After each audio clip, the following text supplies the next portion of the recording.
28/5/1967।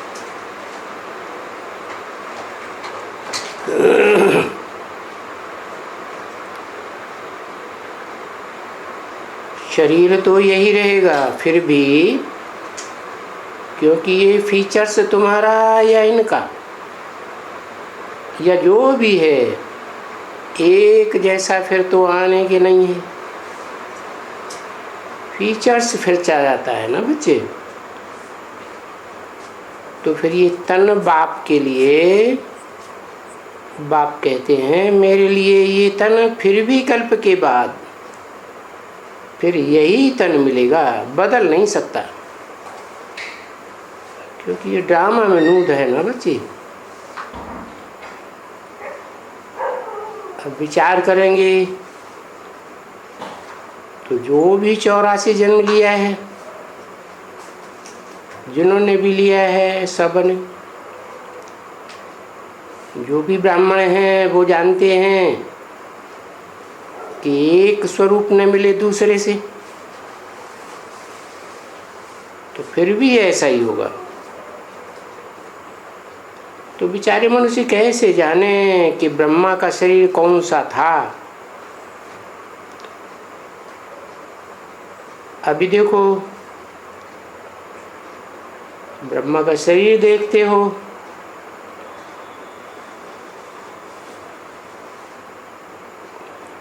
पीछे भी वो तुम ही आकर के देखेंगे, तुम ही आकर के, बाप कहते हैं इन्हों द्वारा तुम ही आकर के मेरे से ये नालिश सुनेंगे फिर। ठीक है ना। अब ये तो निश्चय है ना बच्चों को कि हम बेहद के बाप से, ज्ञान के सागर से फिर कल पहले मिसल,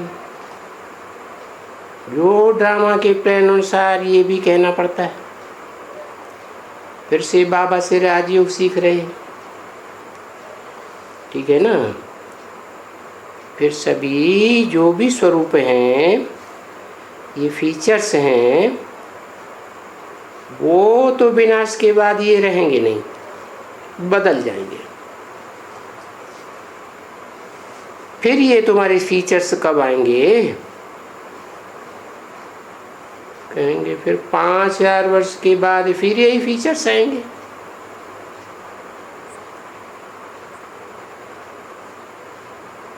तो ब्रह्मा का भी यही फीचर होगा और तुम स्टूडेंट्स का भी यही फीचर होगा। तो ये समझ की बात है ना अभी इस समय में कि ज्ञान इस प्रकार तो कहो फिर कभी मिलता ही नहीं है। 5000 वर्ष तक फिर किसी को नहीं मिलेगा। नहीं, बाप ही बैठ करके ये सब समझाते हैं बातें। विश्व शांति, अभी दुनिया में तो विश्व शांति का किसी को पता ही नहीं है कि विश्व शांति कब थी, क्या जो मांगते हैं फिर विश्व शांति में। अभी ये तो ज़रूर है कि थी ज़रूर, कब मांगते हैं, परंतु इनको मालूम नहीं है कि विश्व शांति किसको कहा जाता है। अब तुम बच्चे जानते हो कि विश्व की शांति, विश्व में शांति तो नई विश्व में ही शांति होगी ना। पुरानी विश्व में शांति कहाँ से आएगी, जबकि इस पुरानी दुनिया में अनेका धर्म, अनेक अनेक मत, अनेक अनेक मठ पंथ, वहाँ शांति कहाँ से आवे। और बच्चे जानते हैं कि विश्व पर शांति तो तुम बच्चे स्थापन कर रहे हो श्रीमत से। और न सिर्फ शांति परंतु हाँ पवित्रता, सुख और शांति, संपत्ति। कि शांति और अशांति गाई जाती है ना। यूँ तो बच्चे जानते हैं कि हम रहवासी हैं शांति धाम के और हम आत्माओं का निवास स्थान है ही शांति धाम। अभी तुम बच्चों को मालूम है कि सतयुग में एक ही धर्म होने के कारण वहाँ शांति होती है, बिल्कुल ही वहाँ अशांति की कोई बात नहीं। क्योंकि बाप जो शांति का सागर है, जिसको पीसफुल भी कहा जाता है, वो तो अभी यहाँ स्थापन कर ही रहे हैं। तो जानते हो बच्चे, और इस प्रकार ये राजयोग का ज्ञान तो जानते हो कि फिर भी संगम युग पर ही मिलेगा। नाम ही है पुरुषोत्तम संगम युग, फिर तो कभी नहीं मिलेगा। तुम बच्चे जानते हैं कि अभी जो ज्ञान ले रहे हैं और जो 21 जन्म के लिए अपना वर्षा बाप से ले रहे हैं, सो भिन्न नाम रूप देश काल से हम ये यूं पार्ट बजाया है। और फिर ये त्रेता आया, मिनी द्वापर, कलयुग में ये भी समझ में आ गया। इस समय पे फिर बाप आते हैं, कलयुग के अंत और संगम के सतयुग के आदि में, और वो यहाँ पे ही आकर के अपना परिचय देते हैं। क्योंकि बाप के सिवाय बाप का परिचय तो कोई दे न सके। तो मालूम कैसे पड़े? तो गाया हुआ है ना, कहते हैं ना, बाप आकर के कहते हैं कि मैं एक साधारण तन में प्रवेश करता हूँ। उस साधारण तन का, देह का, 5 तत्वों से बनी हुई देह प्रकृति का आधार जरूर लेना पड़ता है। तो देखो लिया है ना प्रकृति का आधार, साधारण तन का आधार लिया है। ये जानते हो कि इनको अपना भी है और बाबा का भी है। इसलिए बाप दादा कहते हो। तो अगर हिसाब करें, बुद्धि से काम लेवें, तो बरोबर शिव बाबा ही बाबा है और बरोबर सबका है, और ब्रह्मा भी बाबा है। तो बाप दादा तो बरोबर हुआ ना। तो अभी सहज है, तुम बच्चों की बुद्धि में बैठ जाता है। और जब ये ज्ञान नहीं था तब तो कुछ भी बुद्धि में बैठ नहीं सकता था, कुछ भी नहीं, कोई समझ ही नहीं सकते हैं। ऐसा कभी कोई मनुष्य कह नहीं सकते हैं कि मुझे कोई भगवान पढ़ाता था या भगवान ने कभी पढ़ाया है।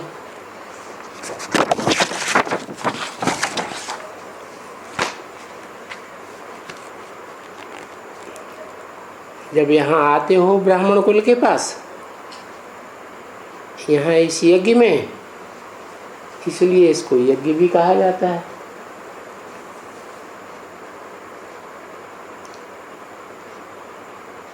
क्योंकि ब्राह्मण हैं इस यज्ञ के भांति। और तुम बच्चों की बुद्धि में भी है कि बरोबर हम बेहद के बाप से वर्षा ले रहे हैं। 28-5-67 की वाणी का रात्रि क्लास, दूसरा पेज, तीसरी लाइन। तो ये है ना बच्चे बुद्धि में, सबको है कि बेहद के बाप से ब्रह्मा द्वारा हम फिर से वर्षा ले रहे हैं।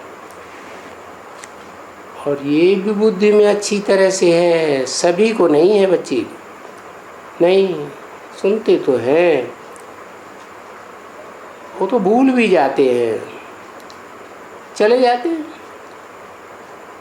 देह अभिमान है ना, देही अभिमानी तो बहुत बहुत मेहनत करने से देही अभिमानी में रह सकते हैं। इसमें तो बड़ी मेहनत चाहिए। बाकी ये भी हर एक को अपने को समझना चाहिए कि मैं ऐसे ही खाली सुन करके खुश तो नहीं होता हूँ। अपनी अवस्था को भी ठीक करता हूँ सुन करके। अपने अंदर में झांकी पहनता हूँ कि बरोबर मैं अभी गुण धारण कर रहा हूँ, या कि मेरे में आसुरी गुण है। अभी भी बंदर जैसे गुण तो नहीं है कोई। तो अगर हैं मेरे में बंदर जैसे गुण, तो फिर हम तो ऊंच उद पाए नहीं सकेंगे। ये अपन को देखना है। ऐसे भी नहीं है कि ज्ञान भी न हो और योग भी न हो और अपन को दूसरों के सामने मियाँ मिट्ठू समझते रहें फालतू। नहीं, ये तो मियाँ मिट्ठू वो भी तो जब किसको समझाएंगे तभी समझेंगे ना, तभी समझ में आएगा कि ये किसको समझा भी सकते हैं। जैसे इस बच्ची ने विश्व शांति के ऊपर, ये टॉपिक के ऊपर भाषण किया। विश्व शांति तो कहीं भी भाषण कर सकते हो, और विश्व शांति तो सिवाय विश्व पिता परम पिता के, जो सबका बाप है, उन बिगड़ तो कोई स्थापन कर ही नहीं सकता। ये जो दे देते हैं पीस प्राइज, वो पीस प्राइज लेने वाले कोई पीस स्थापन थोड़े ही कर सकते हैं। और ये सभी है भक्ति, ये ज्ञान नहीं है। ज्ञान तो जब बाप देने आए तभी विश्व की शांति स्थापन हो। बाकी तो भक्ति है, और इस दुनिया में तो है ही भक्ति। ज्ञान तो बिल्कुल ही नहीं है, क्योंकि भक्ति अनेकों से आती है, ज्ञान एक से आता है।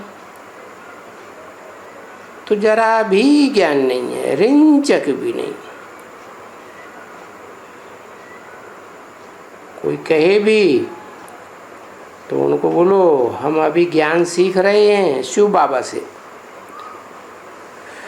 जिसको शिव के मंदिरों में पूजा जाता है। तो जो शिवलिंग है उन द्वारा हम अभी ज्ञान ले रहे हैं।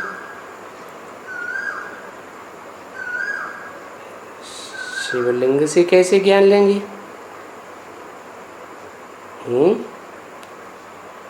शिव तो निराकार है, वो तो बिंदु बिंदु आत्माओं का बिंदु रूप बाप है। लिंग तो बड़ा होता है, तो ज्ञान कैसे देते हैं?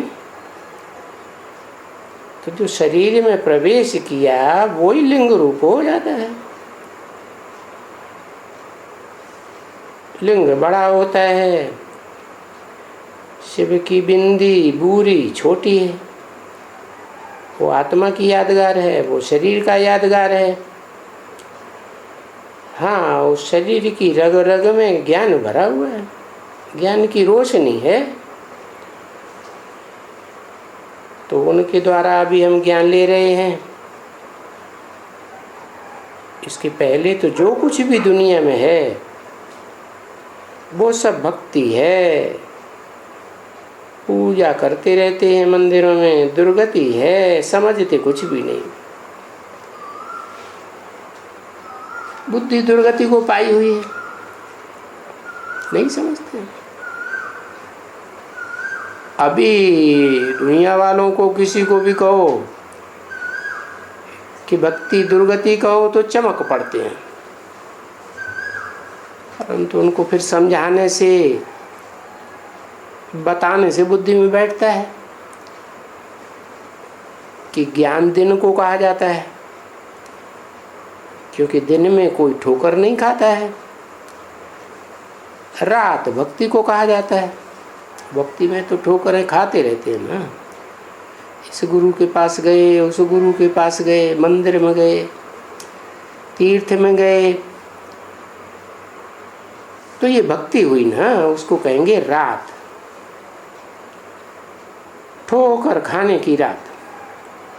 हाँ, दुर्गति ही कहेंगे ना, क्योंकि अभी बच्चों को तो मालूम है कि भक्ति माना बरोबर दुर्गति और ज्ञान माने सदगति, क्योंकि सदगति करने वाला एक ही बाप है, वो ही सदगति करते हैं, और सब मनुष्य मात्र तो है दुर्गति करने वाले। इसलिए बाबा स्लोगन देते हैं, श्रीमत से सदगति और मनुष्य मत से दुर्गति। तो साबित होता है सदगति तो बाप करते हैं, तो सदगति माना ही शांति, दुर्गति माना ही अशांति। देखो ये दुर्गति है ना, कितनी दुनिया में अशांति है। अच्छी तरह से पढ़ो अखबार वगैरह, यहाँ वहाँ तुम पढ़ेंगे तो मालूम पड़ेगा कि दुनिया में कितनी अशांति है बाहर में। अरे सारी दुनिया में अशांति ही अशांति है।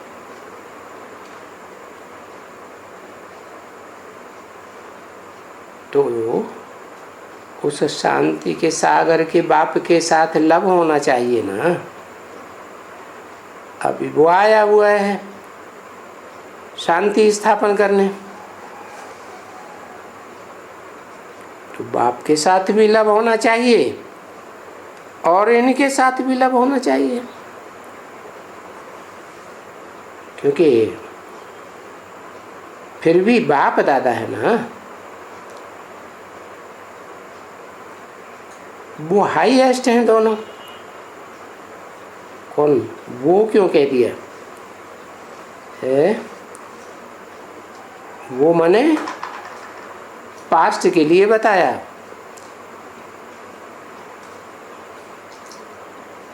उस पास्ट के लिए जिसको ये ब्रह्मा दादा ने नहीं पहचाना कि वो बाप है, तो वो बाप भी हाईएस्ट, मनुष्य सृष्टि का बाप। और ये शिव भी हाईएस्ट, तो कहेंगे शिव बाबा हाईएस्ट है, ब्रह्मा भी हाईएस्ट है, ब्रह्मा में ही आते हैं ना। तो रिगार्ड तो रखना होता है ना बच्ची। अगर रिगार्ड कोई एक दूसरे को न रखना जाने तो उनको भी फिर बंदर कहा जाएगा। बाप का भी रिकॉर्ड चाहिए, दादा का भी रिकॉर्ड चाहिए, क्योंकि जिस द्वारा हमको बाप से वर्षा मिलता है,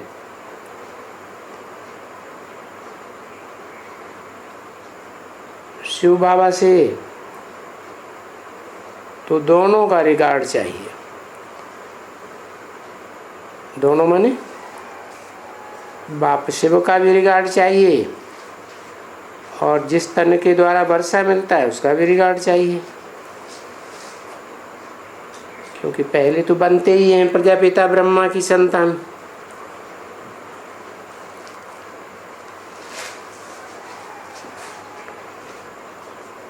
बाद में भले नंबर 12 और भी ब्रह्मा है, प्रजापिता ब्रह्मा तो एक ही है, क्योंकि सारी प्रजा का पिता 500-700 करोड़ का पिता तो सबका पिता बाप हुआ ना, तो उनका भी रिगार्ड रखना चाहिए, क्योंकि दोनों ही तुमको पढ़ाते हैं। कौन दोनों? एक तो शिव बाप तुमको पढ़ाते हैं, और दूसरा जिसे प्रजापिता मुकर्रर रथ में आते हैं वो भी तुमको पढ़ाते हैं। एक तो नहीं पढ़ाते हैं।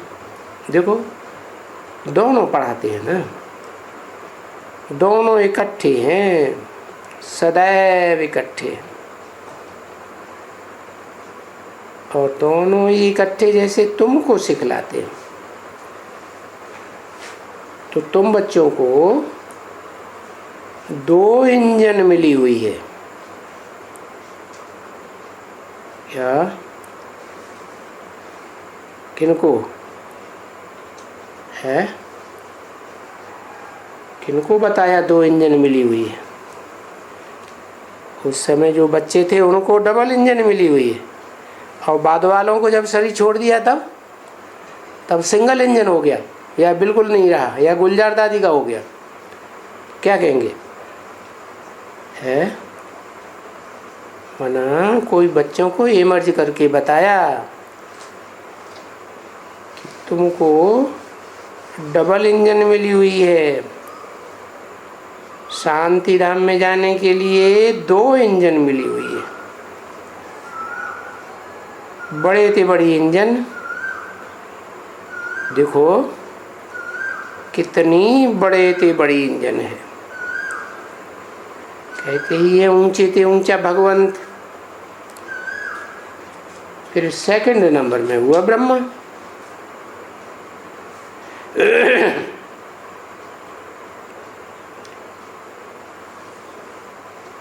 बाकी कोई और इंजन है क्या? ऐसे तो नहीं कि विष्णु को इंजन समझते हो। शंकर को तो इंजन नहीं समझते हो? नहीं। शिव को इंजन समझते हो? अरे इनकी भी कथाएं हैं, देखो कितनी अथाह कथाएं बनाई है। किनकी है? शंकर पार्वती की। कहते शंकर ने पार्वती को कथा सुनाई।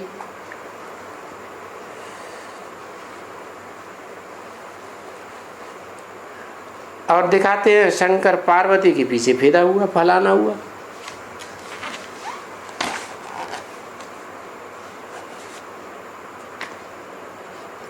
अब एक ही एक बात करते हैं,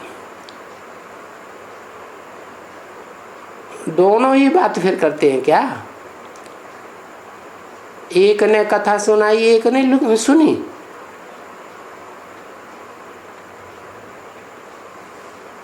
और फिर दिखाते हैं उनके पिछाड़ी फिदा भी हुआ।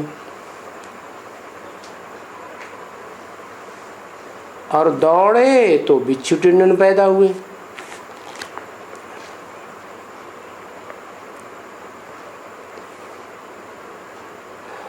अट्ठाईस 567 की वाणी का 3रा पेज। ये आखानियाँ कभी सुनी है?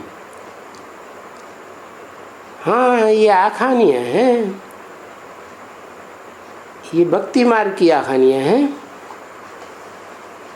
उनमें ये सब बातें आती हैं कि अमरनाथ में वहाँ शंकर ठहरा, दो क्या?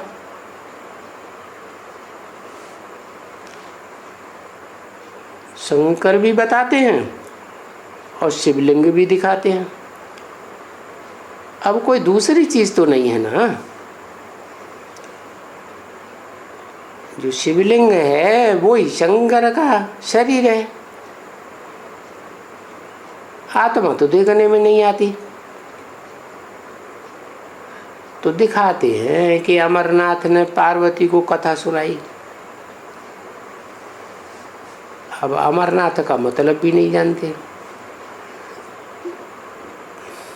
अमर कहा जाता है देवताओं को। नाथ माने स्वामी। तो देवताओं को कथा सुनाई या पार्वती अकेले को सुनाई?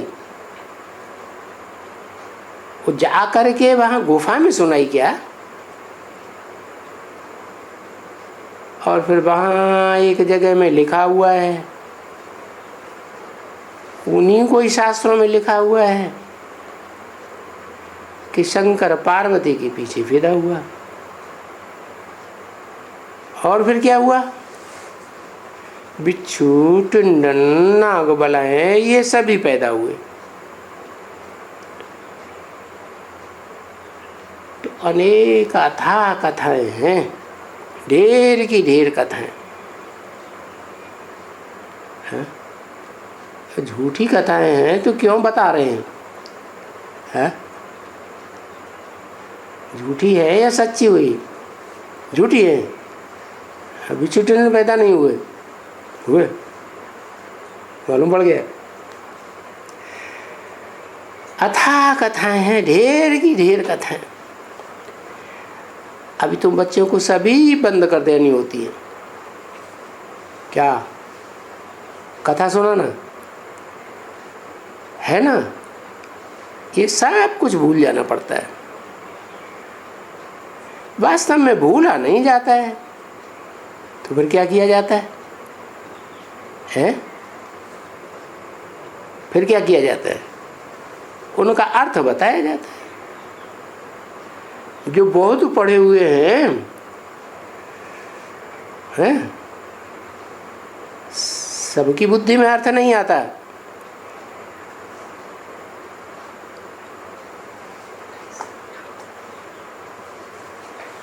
किसकी बुद्धि में आता है?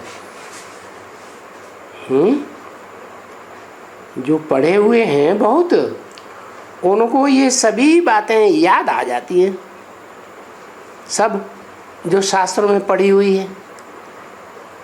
और बाबा जब इनका दृष्टांत देकर सुनाते हैं कि भक्ति मार्ग में ऐसे ऐसे होता है, ऐसे ऐसे होता है, और रामायण में ये लिखा हुआ है, वो लिखा हुआ है,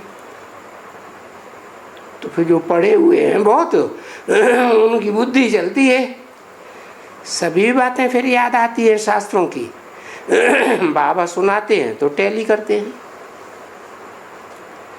देखो बाबा ने वेदों के लिए भी समझाया,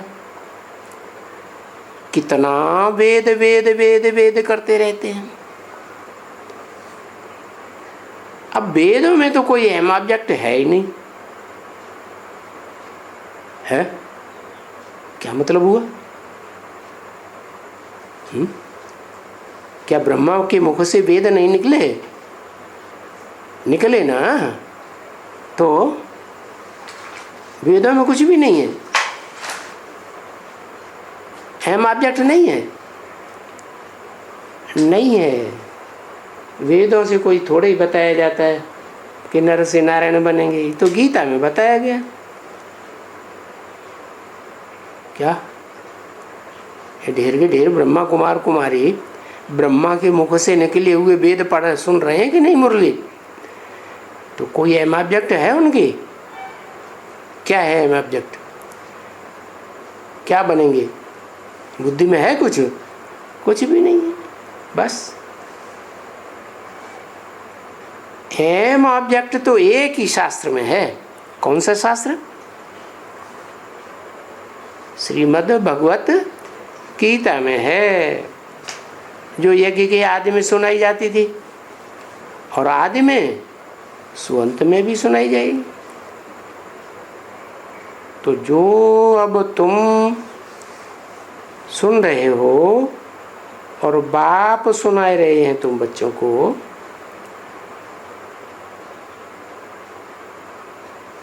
राजयोग भी अभी है बच्चे। और तो कोई शास्त्रों में लक्ष्मी नारायण नहीं बनाया जाता है, न रामायण में, न भागवत में, न महाभारत में। ये एक ही गीता शास्त्र है। बस वो भी मनुष्यों के द्वारा बनाई हुई गीता नहीं, ये जो बाप बैठ करके सुनाते हैं। बस पीछे तो कोई है ही नहीं जो कोई पढ़ाने वाला होते हो, क्योंकि बाद में तो नई दुनिया आ जाती है कि पढ़ाने वाला तो संगम पर एक ही शिव बाबा है। उन्होंने तो नाम लिख दिया है वेद व्यास का, फलाना टीरा, कोई होता ही नहीं है कुछ जो ये पढ़ाई गीता ज्ञान की। तो जैसे धर्म पिताओं ने ओरली आके सुनाया, ऐसे बाप आकर सुनाते हैं।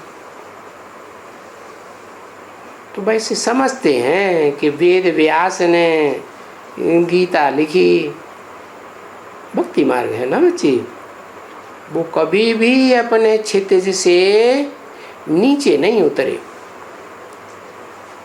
अगर क्षितिज से नीचे उतरे, वेदों के लिए कुछ कह देवे, नहीं, वेद नहीं है,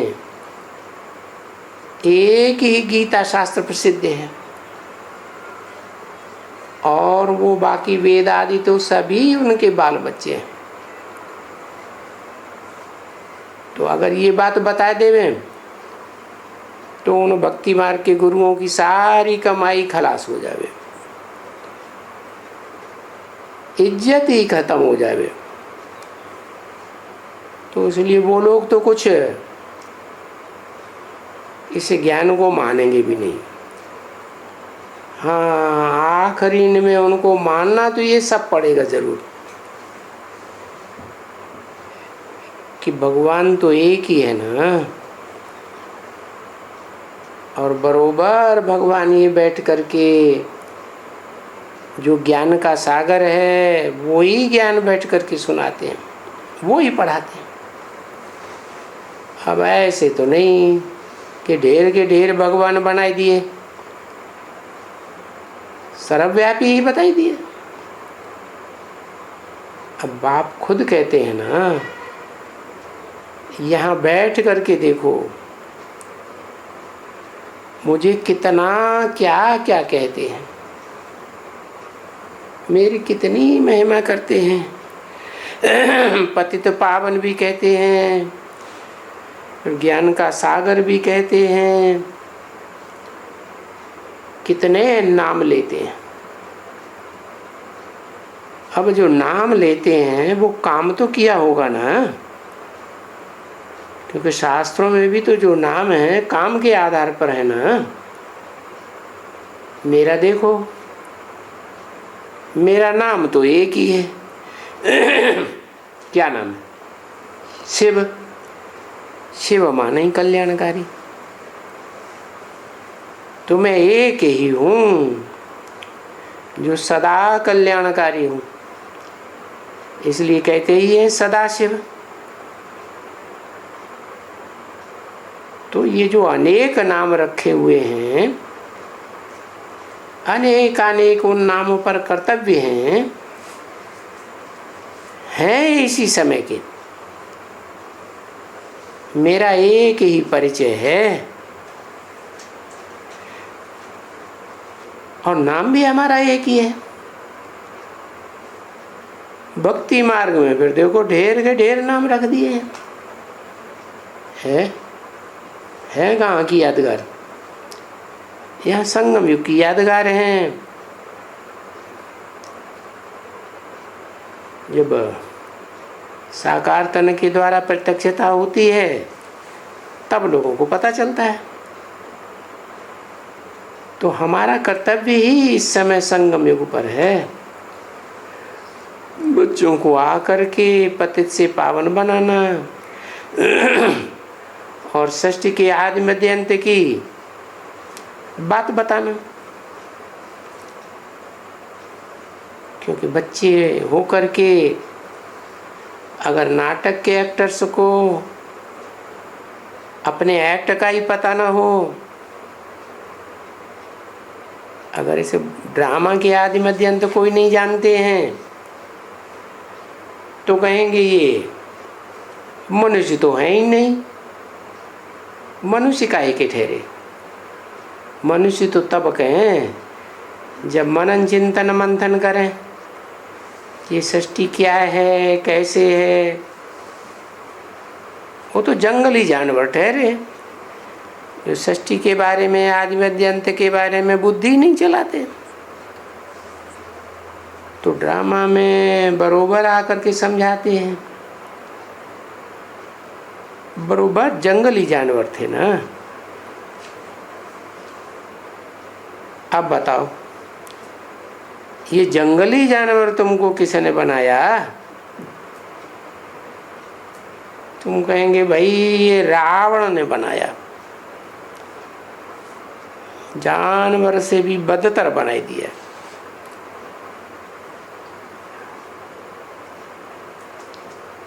रावण क्यों कहते हैं? क्योंकि अनेक सिर दिए हुए हैं, अनेकों से भक्ति आती है। तो जो भक्ति आती है अनेकों से, वो जानवर बनाए देते हैं, जानवर बुद्धि। ज्ञान एक से आता है। तो अभी तुम बच्चे समझते हैं कि बरोबर हम क्या थे, पीछे क्या से क्या बन रहे हैं।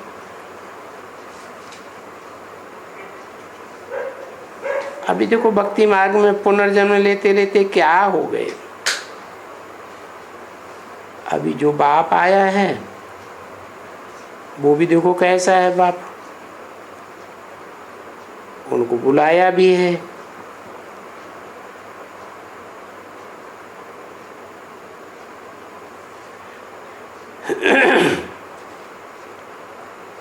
परंतु वो बुलाने से तो आते नहीं।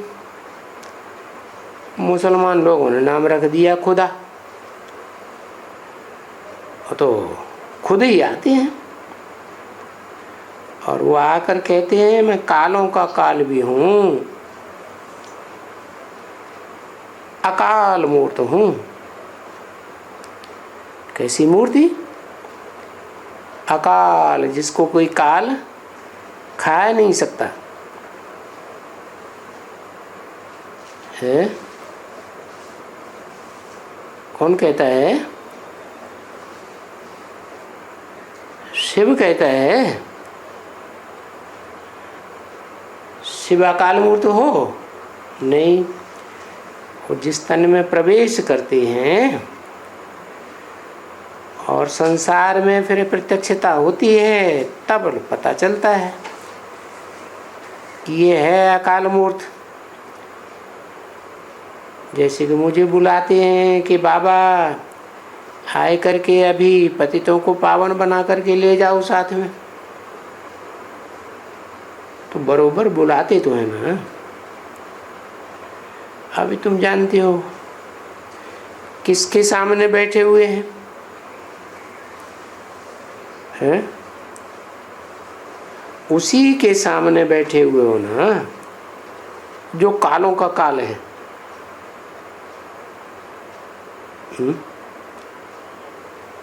किसके सामने सड़सठ में बैठे हुए थे? है?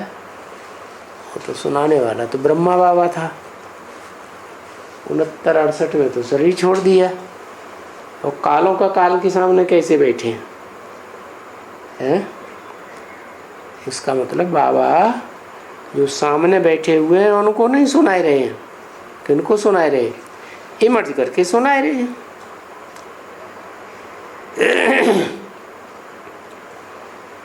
बताया उसी के सामने बैठे हो जो कालों का काल है। वो कह रहे हैं ना कि मैं तुम सबको, जो भी यहाँ मनुष्य मात्र हैं, उन सबकी आत्माओं को ले जाऊंगा।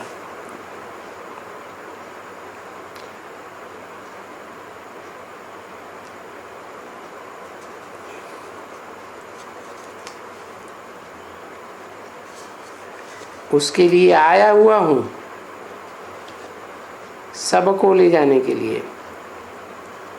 और देखो सन्मुख कहता हूँ बच्चों को, और जानते भी हो कि बरोबर विनाश होने का ही है।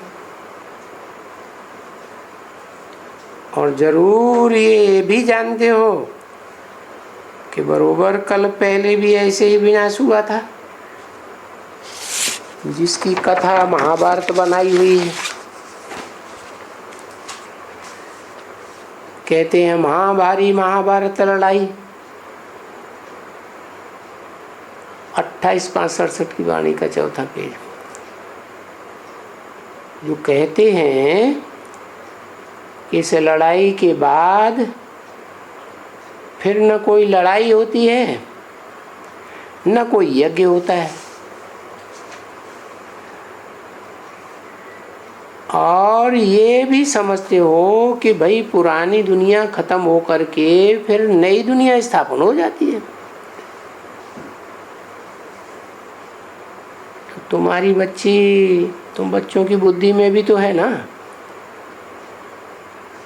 अभी भी जानते हो कि आज यहाँ हैं पुरानी दुनिया में, कल नई दुनिया में होंगे।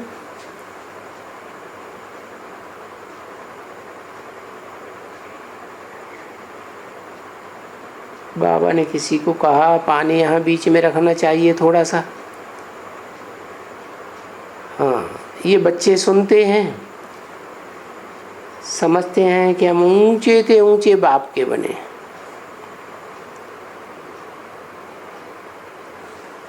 ऊंचे से ऊंचा हमको पढ़ाने वाला वही बाप है।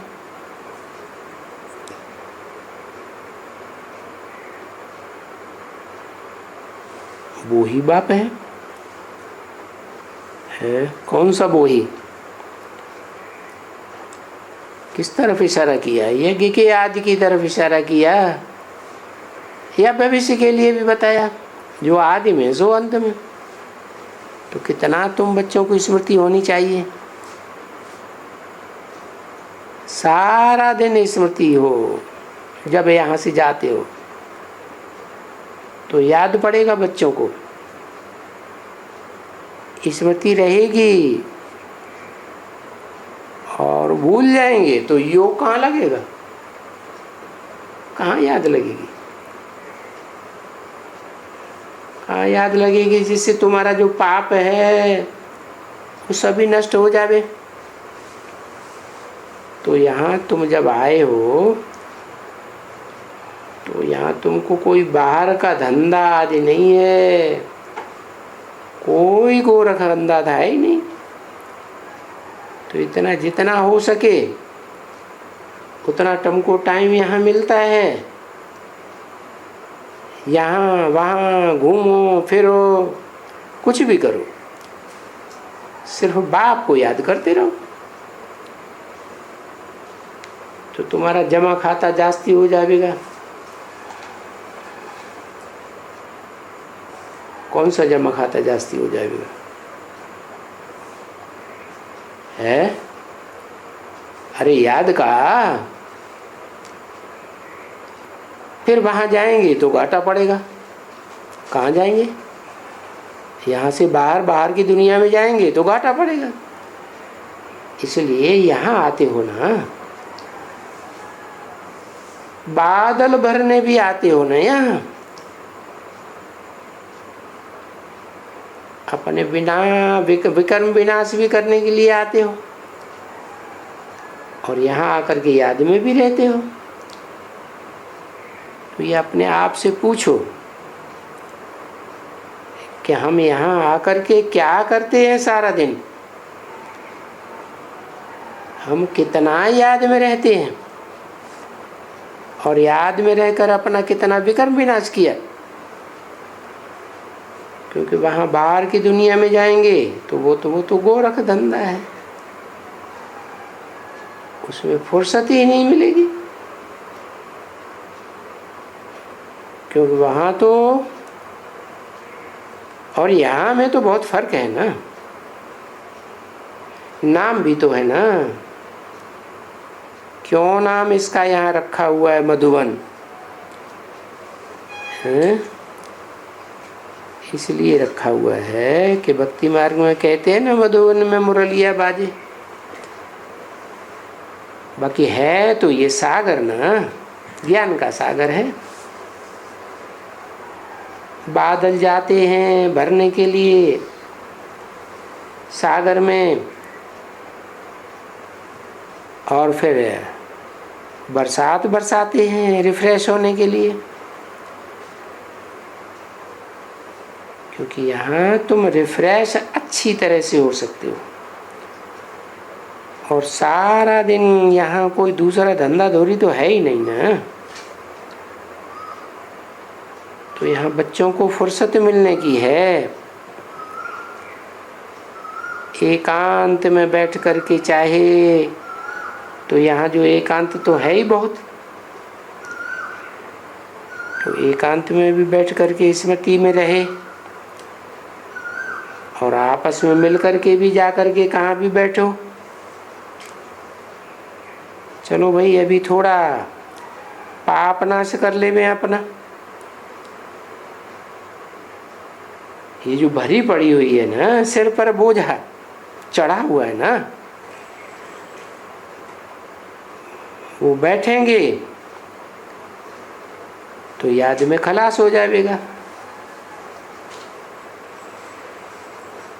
तुम बैठ सकते हो, आपस में भी वहां जा करके बैठो मिल करके। जो जो आपस में आए हैं मिल करके,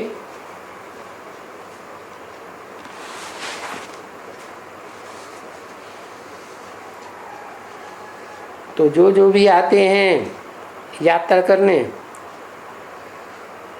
उसमें भी बिरादरी बिरादरी मिल करके और फिर आते हैं। हाँ, वहाँ रास्ते पर गायन भी गाते हुए आते हैं, महवा भी करते हुए आएंगे। तो जहाँ जाएंगे उनकी महिमा तो करेंगे ना। भक्ति मार्ग में अमरनाथ पर जाएंगे तो उनकी महिमा गाते हुए जाएंगे, बद्रीनाथ जाएंगे उनकी महिमा गाते हुए जाएंगे, श्रीनाथ जाएंगे तो उनकी महिमा, जगन्नाथ जाएंगे तो उनकी महिमा, है ना। और सबकी महिमा अलग अलग है। और यहाँ तो तुमको इतने को याद नहीं करना पड़ता है, यहाँ तो तुमको एक को ही याद करना है।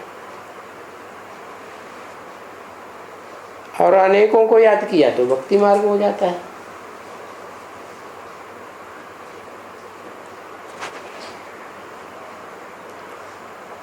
तो एक को याद करना, और एक को भी कैसे याद करना,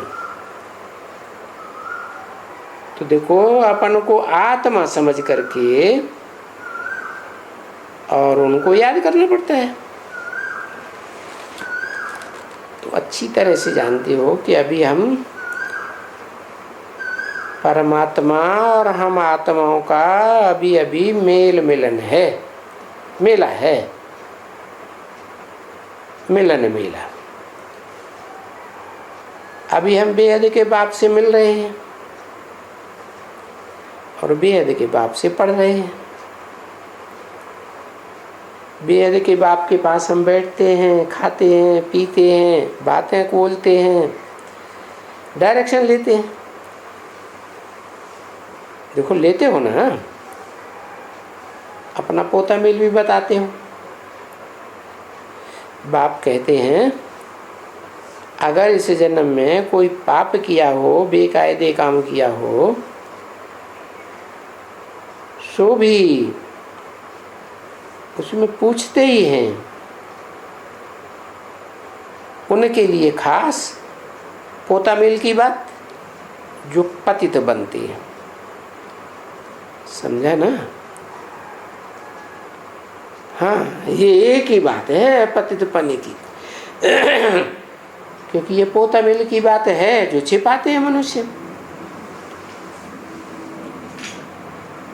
क्रोध को थोड़ा ही छिपाया जाता है, वो तो सबके सामने आ जाता है, लोभ को भी नहीं। तो ये छिपाते हैं, इसलिए पूछा जाता है कि कोई ऐसा गंदा काम तो नहीं किया।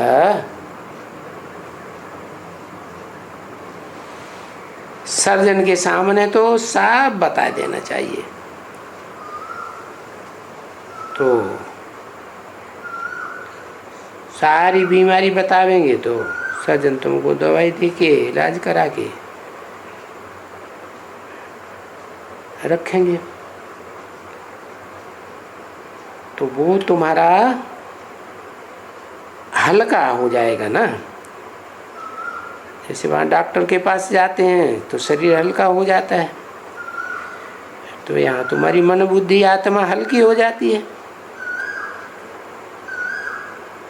और यहाँ तो तुम्हें जन्म जन्मांतर के लिए योग बल से हल्का करना है, इसलिए तुम्हारे सब पाप काटने हैं, पापों का बोझ हल्का करना है। यहाँ का जो किया है इस जन्म में वो तो तुमको याद भी है, और इस याद के अनुसार बच्चे जानते भी हैं, सभी जानते हैं कि आगे जो जन्म हमारे हुए हैं यहाँ बहुत ही पाप किए हुए हैं। दिन प्रतिदिन पापात्मा बनते ही जाइए।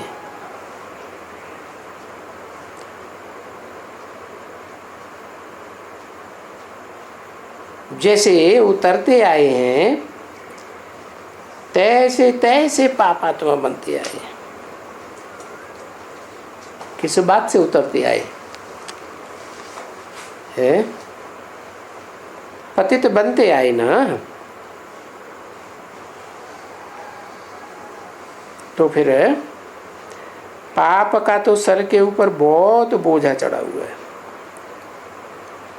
तो वो बोझा इसी एक जन्म में तुमको उतारना है। 28-5-67 की वाणी का 5वां पेज। तो देखो तुमको कितनी मेहनत करनी है, अपने ऊपर तरस भी करना है। अभी अपने ऊपर तरस करना चाहिए। ये है अपनी आत्मा को, श्रीमत पर अपने को अपने आप ही तरस करना।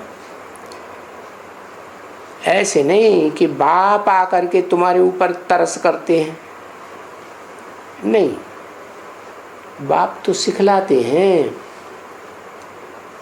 कि अपने ऊपर तरस कैसे करो। पाप को याद करो और घड़ी घड़ी जांच करो कितना याद कर सकते हो, क्योंकि मार्जिन तो बहुत है।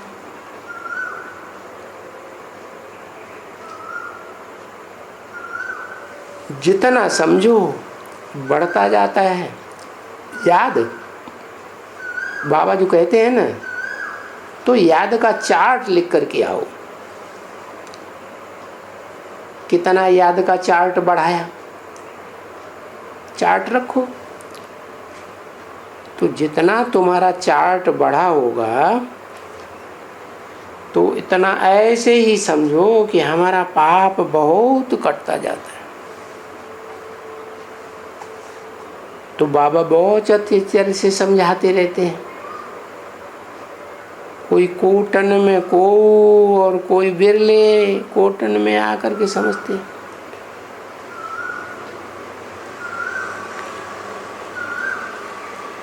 रामायण में कहते हैं ना, नर सहस्त्र कोटन में को।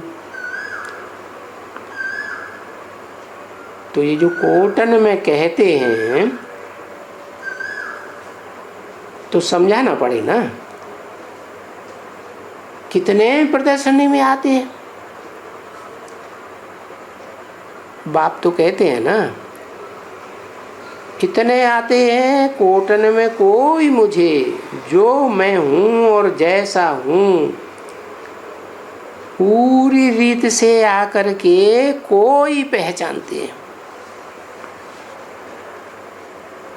और फिर अपन को भी पहचानने की बात है, बाप को भी पहचानने की बात है। तो ये तुम बच्चे जानते हो, तो अपने को पहले भी जानते थे ना? जानते थे? नहीं जानते थे। अभी बाप ने बताया है, न बाप को जानते थे न अपन को जानते थे, दोनों को ही नहीं जानते थे।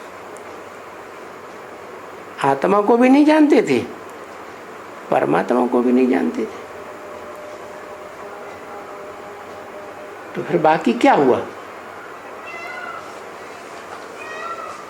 बाकी रहे ना बंदर से बदतर जानवर। तो बाप तो कहेंगे देखो ये रावण ने तुमको इतना डर्टी ब्रूट्स बनाई दिया, एकदम बंदर से भी बदतर बनाई दिया। तो बंदर का भी आकर के दिखाते हैं। रामायण में कथा आई है ना, सीता वाली कथा में बंदर का भी ठोक दिया कि बरोबर बंदर खबर लेने गया। अभी बरोबर बंदरों द्वारा। अब ये बात तो ठीक है ना, बंदरों के द्वारा रावण पर जीत पहनते हो।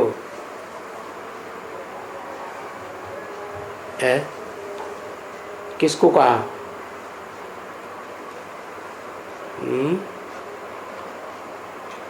किसको कहा? बंदरों द्वारा ये रावण पर जीत पहनते हो।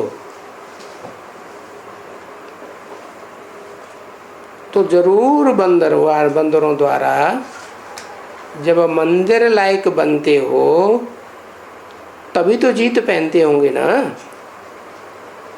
हा? पहले खुद जीत पहनेंगे, नहीं तो बरोबर है सभी, भले कितने भी पढ़े लिखे हों, कितने भी वेद शास्त्र पढ़े हों, अपन को बड़ा पंडित मतरघन एकदम भगत समझते हो, कितने भी ऊंचे हों, तो भी समझो वो पूरा बंदर है।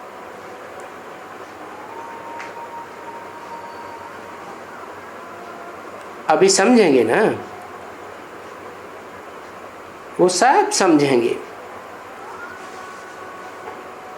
मैं पूरा जितना ऊंचा था इतना पूरा बंदर बन गया था एकदम, समझा ना? तो आप ही महसूस करेंगे, फीलिंग करेंगे।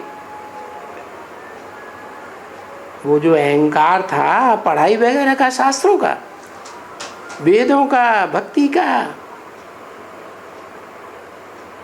वो अभी अहंकार सारा टूट जाएगा। किसका?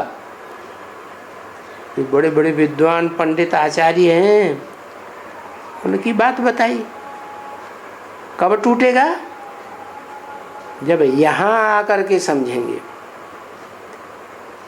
बोलो वो तो कुछ भी नहीं, वो तो भक्ति थी और दुर्गति थी। ये पता ही नहीं पड़ा एकदम किसी को। हमको कुछ भी नहीं मालूम कि ऐसी कोई दुर्गति भी होती है, और कौन दुर्गति करते हैं और सदगति कौन करते हैं। तो गायन भी है, क्या गायन है? ज्ञान, भक्ति और वैराग। भगवान आकर के ज्ञान देते हैं तो भक्ति मार्ग के टंट घंटों से वैराग आ जाता है। यहाँ की बातें हैं ना। सब साधु संत महात्मा लोग ये सब ये गाते हैं। अच्छी तरह से। क्या? ज्ञान, भक्ति और वैराग्य।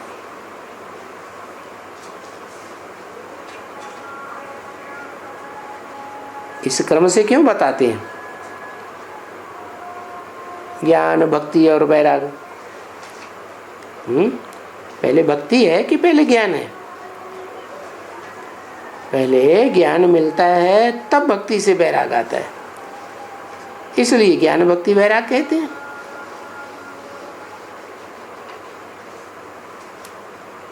ओम शांति।